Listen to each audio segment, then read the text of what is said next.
आज मैं सिर्फ एक कहानी नहीं बल्कि एक जादुई यात्रा साझा करना चाहता हूँ जो हमें दोस्ती, निस्वार्थता और खुशी के सही अर्थ के बारे में सिखाती है।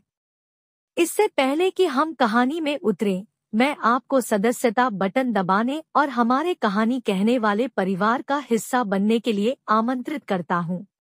आपका समर्थन मेरे लिए बहुत मायने रखता है। एक बार की बात है, एक छोटे से गांव में राम और श्याम नाम के दो आदमी रहते थे। वे शुक्रवार को सबसे अच्छे थे। बचपन से ही खुम हो गया और सब कुछ एक साथ किया। वे गांव के दो बुद्धिमान व्यक्तियों के रूप में भी जाने जाते थे क्योंकि वे किसी भी जरूरतमंद की मदद और मार्गदर्शन करने के लिए हमेशा तैयार रहते थे। एक दिन एक अजनबी उनके गांव में आया और उन्हें एक जादुई पेड़ के बारे में बताया जो किसी भी इच्छा को पूरा कर सकता है। राम और श्याम दोनों उत्सुक थे और उन्होंने इस पेड़ को खोजने के लिए खोज पर जाने का फैसला किया। उन्होंने अपने परिवारों से विदा ली और अपनी यात्रा पर निकल पड़े। कई दिनों की यात्रा के बाद वे अंततः उस स्थान पर पहुंचे जहां जादुई पेड़ स्थित होने की बात कही गई थी। जैसे ही वे पेड़ के पास पहुंचे, उन्होंने पेड़ से जुड़ा एक नोट देखा जिसमें लिखा था, यह पेड़ केवल एक इच्छा पूरी करेगा, बुद्धिमानी से चुनना। राम और श्याम दुविधा में थे क्योंकि उन दोनों के दिल में अलग अलग इच्छाएं थी। राम अपने गांव के लिए धन और समृद्धि की कामना करना चाहता था, जबकि श्याम अपने और अपने परिवार के लिए लंबे और स्वस्थ जीवन की कामना करना चाहता था। वे दोनों इस बात पर बहस करते रहे कि किसकी इच्छा अधिक महत्वपूर्ण है और किसी निर्णय पर नहीं पहुंच सके। तभी एक बूढ़ा आदमी कहीं से प्रकट हुआ और उनसे पूछा कि उन्हें क्या परेशानी हो रही है। राम और श्याम ने बूढ़े व्यक्ति को अपनी दुविधा बताई। उन्होंने मुस्कुराते हुए कहा, आप दोनों बुद्धिमान व्यक्ति हैं, लेकिन आप जीवन की सबसे महत्वपूर्ण चीज दोस्ती भूल गए हैं।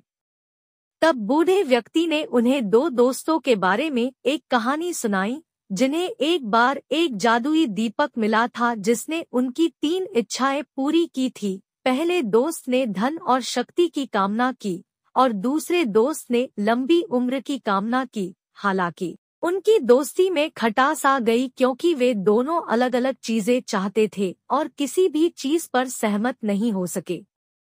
बूढ़े ने आगे कहा, सच्ची खुशी अच्छे दोस्तों की संगति में है। यदि आप दोनों अलग अलग चीजों की इच्छा रखते हैं तो यह आपके बीच केवल दुख और कड़वाहट लाएगा, लेकिन अगर आप भी यही चाहते हैं तो आपकी दोस्ती और मजबूत होगी। राम और श्याम को अपनी गलती का एहसास हुआ और उन्होंने एक ही चीज की कामना करने का फैसला किया, अपने गांव के लिए एक शांतिपूर्ण और समृद्ध जीवन। जैसे ही उन्होंने इच्छा जताई, जादुई पेड़ गायब हो गया और उन्होंने खुद को अपने गांव में वापस पाया। उन्हें यह देखकर आश्चर्य हुआ कि उनका गांव एक सुंदर और समृद्ध जगह में बदल गया था। ग्रामीण खुश और संतुष्ट थे और गरीबी या बीमारी का कोई संकेत नहीं था। राम और श्याम खुश हुए और एक दूसरे को गले लगाया। बूढ़े व्यक्ति को उसके बुद्धिमान शब्दों के लिए धन्यवाद दिया। उस दिन से राम और श्याम की दोस्ती और भी मजबूत हो गई और वे उन दो व्यक्तियों के रूप में जाने जाने लगे जो अपने गांव की भलाई चाहते थे। ग्रामीणों ने भी एक मूल्यवान सबक सीखा, दोस्ती का सही अर्थ और निस्वार्थ इच्छाओं का महत्व।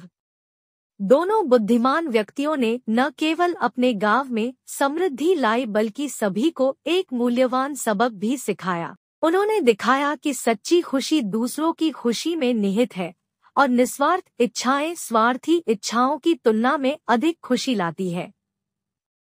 जादुई पेड़ भले ही गायब हो गया, लेकिन राम और श्याम की दोस्ती और निस्वार्थता गांव वालों के दिलों में हमेशा बनी रही। और वह, मेरे दोस्तों, सच्ची दोस्ती और निस्वार्थ इच्छाओं की शक्ति है।